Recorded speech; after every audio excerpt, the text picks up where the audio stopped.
ദൈവത്തിൻ്റെ അതിപരിശുദ്ധമായ നാമം വാഴ്ത്തപ്പെടുമാറാകട്ടെ. ഇന്നത്തെ ചിന്തയ്ക്ക് ആധാരമായിട്ട് പത്രോസ് എഴുതിയ 1-ാം ലേഖനം 4-ാം അധ്യായം 1-2 വാക്യങ്ങൾ. ക്രിസ്തു ജഡത്തിൽ കഷ്ടമനുഭവിച്ചതുകൊണ്ട് നിങ്ങളും ആ ഭാവം തന്നെ ആയുധമായി ധരിപ്പിൻ.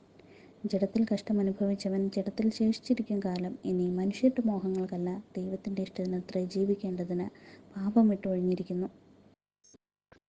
ഇവിടെ നമുക്ക് കാണാൻ കഴിയുന്നത് ക്രിസ്തുവിൻ്റെ ഭാവം ആണ്. ക്രിസ്തു ജഡത്തിൽ കഷ്ടമനുഭവിച്ചതുകൊണ്ട് നിങ്ങളും ആ ഭാവം തന്നെ ആയുധമായി ധരിപ്പിൻ എന്നാണ് പറയുന്നത്. ഇവിടെ ക്രിസ്തുവിൻ്റെ ഭാവം നമുക്കത് മനസ്സിലാക്കാൻ കഴിയും. കർത്താവ് ജഡത്തിൽ അനുഭവിച്ചത് നമുക്ക് വചനത്തിൽ വായിക്കുമ്പോൾ നമുക്ക് മനസ്സിലാക്കാൻ കഴിയും. എന്നാൽ നമ്മൾ ഈ ലോകത്തിൽ ജീവിക്കുമ്പോൾ ദൈവമക്കളായിരിക്കുന്ന നമ്മൾ, വേർപാട് ജീവിതം നയിക്കുന്ന നമ്മൾ എങ്ങനെയായിരിക്കണം എന്നാണ് ഇവിടെ പറയുന്നത്. പത്രോസ് അപ്പോസ്തലൻ അത് ഇവിടെ ഊന്നി പറയുന്നതായിട്ട് നമുക്ക് കാണാൻ കഴിയും. ക്രിസ്തുവിൻ്റെ ആ ഭാവം തന്നെ നിങ്ങളിലും ഉണ്ടായിരിക്കണമെന്നാണ് പത്രോസ് അപ്പോസ്തലൻ പറയുന്നത്. 4-ാം അധ്യായത്തിൻ്റെ 8-9 വാക്യങ്ങളിൽ ഒക്കെ നമുക്ക് കാണാൻ കഴിയും, സകലത്തിനു മുൻപേ തമ്മിൽ ഉറ്റ സ്നേഹമുള്ളവരായിരിപ്പൻ. അതുപോലെ പിറുപിറുപ്പ് കൂടാതെ തമ്മിൽ അതിഥി സൽക്കാരം ആചരിപ്പിൻ. അങ്ങനെ ഒരുപാട് കാര്യങ്ങൾ ദൈവമക്കളായിരിക്കുന്ന നമ്മൾ ഈ ലോകത്തിലായിരിക്കുമ്പോൾ ചെയ്യേണ്ട കാര്യങ്ങളെല്ലാം ഇവിടെ നമുക്ക് കാണാൻ കഴിയും. എന്നാൽ ഇവിടെ ഒരു കാര്യം ചിന്തിക്കുമ്പോൾ നമുക്ക് മനസ്സിലാകുന്നത്, സ്നേഹം, തമ്മിൽ ഉറ്റ സ്നേഹമാണ് ഉണ്ടാവേണ്ടത്.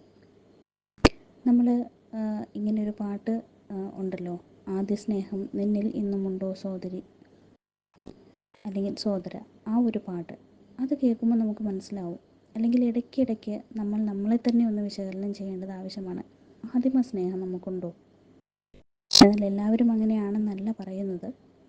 പക്ഷേ എങ്കിൽ ദൈവം നമ്മളെ വിളിച്ചു വേർതിരിച്ചപ്പോൾ, നമ്മൾ രക്ഷിക്കപ്പെട്ട ദൈവത്തിൻ്റെ മക്കളായി തീർന്നപ്പോൾ ഉള്ള നമ്മുടെ ഒരു സ്നേഹം, ആ ഉറ്റ സ്നേഹം നമുക്ക് എപ്പോഴും ഉണ്ടായിരിക്കണം.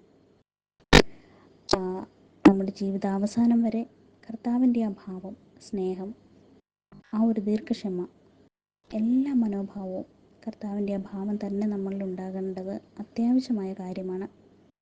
ഈ ലോകത്ത് ജീവിക്കുമ്പോൾ നമുക്കറിയാം, ജഡത്തിൽ ജീവിക്കുന്ന നമ്മൾക്ക് വളരെയധികം പ്രതികൂല സാഹചര്യങ്ങൾ വരാറുണ്ട്, വളരെയധികം പ്രലോഭനങ്ങൾ വരാറുണ്ട്.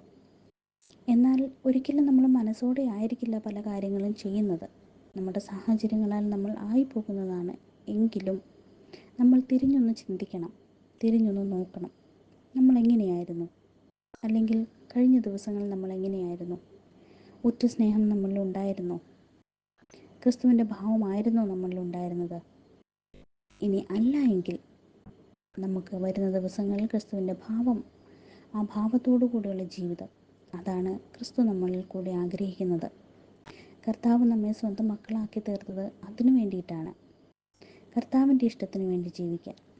ഇനി മനുഷ്യരുടെ മോഹങ്ങൾക്കല്ല, ദൈവത്തിൻ്റെ ഇഷ്ടത്തിനാണ് നമ്മൾ ജീവിക്കേണ്ടത്. അതുപോലെ 1 കൊരിന്ത്യർ 13-ാം അധ്യായത്തിൽ സ്നേഹത്തെക്കുറിച്ചുള്ള ഒരു വ്യാഖ്യാനം നമുക്കവിടെ കാണാൻ കഴിയും. എന്നാൽ അതിൻ്റെ അവസാനത്തെ വാക്യത്തിൽ നമുക്ക് കാണാൻ കഴിയും, വിശ്വാസം, പ്രത്യാശ, സ്നേഹം, ഈ 3 നിലനിൽക്കുന്നു, ഇവയിൽ വലിയതോ സ്നേഹം തന്നെ. ഈ സ്നേഹം നമ്മളിലുണ്ടെങ്കിൽ ക്രിസ്തുവിൻ്റെ ഭാവം നമ്മൾ കൊണ്ട് വരുവാൻ നമുക്ക് കഴിയും. കർത്താവ് നമ്മെ സ്നേഹിക്കുകയാണ് ചെയ്തത്. ക്രിസ്തുവിൻ്റെ സ്നേഹത്തിലൂടെയാണ് നമ്മളെ സ്വന്തം ദൈവമക്കളാക്കി തീർത്തത്. അതിനാൽ തന്നെ ആ ഒരു ഭാവം നമ്മളിലുണ്ടെങ്കിൽ, ക്രിസ്തുവിൻ്റെ സ്നേഹം നമ്മളിലുണ്ടെങ്കിൽ, നമുക്കെല്ലാവരുമായിട്ടും നമുക്ക് ഈ ലോകത്തിൽ ജീവിക്കുമ്പോൾ ആ സ്നേഹം നമ്മളിലുണ്ടെങ്കിൽ പിന്നെ നമുക്ക് എല്ലാ രീതിയിലും ക്രിസ്തുവിൻ്റെ ഭാവം നമുക്ക് കൊണ്ടു നടക്കുവാൻ കഴിയും. അത് നമ്മുടെ ജീവിതത്തിൽ അനുഭവിപ്പാൻ നമുക്ക് കഴിയും. മറ്റുള്ളവർക്ക് അനുഭവിപ്പാൻ, മറ്റുള്ളവരുടെ മുമ്പിൽ നമ്മളൊരു മാതൃകയായി തീരുവാൻ, ക്രിസ്തുവിൻ്റെ സ്നേഹം നമ്മിൽ തികയുവാൻ, ഉറ്റ സ്നേഹമുള്ളവരായിരിക്കാൻ, സഹോദരങ്ങളെ തമ്മിൽ സ്നേഹിക്കുവാൻ, പരസ്പരം അവരുടെ വിഷമങ്ങൾ അറിഞ്ഞ്, അവരുടെ ബുദ്ധിമുട്ടുകൾ അറിഞ്ഞ്, അവരുടെ സന്തോഷം മനസ്സിലാക്കി, എല്ലാറ്റിലും ദൈവമക്കൾ തമ്മിൽ സ്നേഹിച്ചുകൊണ്ട് പരസ്പരം മനസ്സിലാക്കിക്കൊണ്ട് ജീവിക്കുവാൻ ക്രിസ്തുവിൻ്റെ ഭാവം നമ്മളിലുണ്ടെങ്കിൽ തീർച്ചയായും കഴിയും.